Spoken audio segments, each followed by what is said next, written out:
गंजामरू अपहृत कंधमालू उद्धार। गंजाम जिला भंजनगर थाना अंचल निखोज नाबालिकांकर खंड विखंडित कंकाल कंधमाल जिला गसमा जंगल उद्धार होइछि।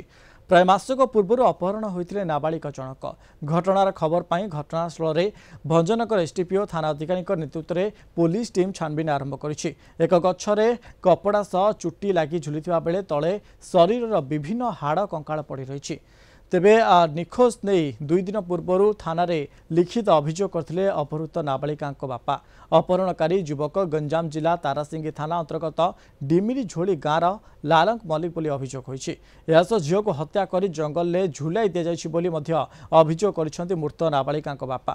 तदंत एवं एफएमटी रिपोर्ट आसिबा परे निखोज नाबालिका परिचय और हत्या अभियोगर सत्यता स्पष्ट हेबो बोली भंजनगर एसडीपीओ सूचना दैछन्ति।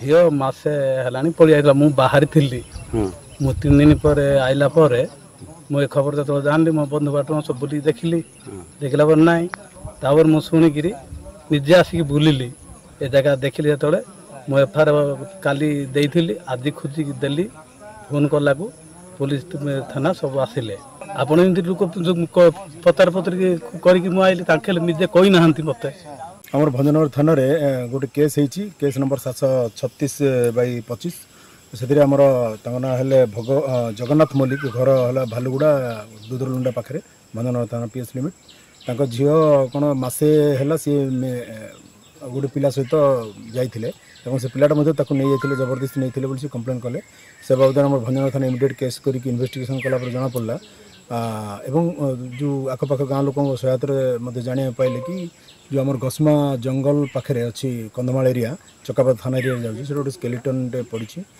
पाखे लुगापटा किसी मिली संगे संगे पुलिस आसी देखला बेलू गोटे झुलंता अवस्था गोटे पुराणा अबाउट डिकम्पोज हो ओनली स्केलेटन जहाँ पड़ा।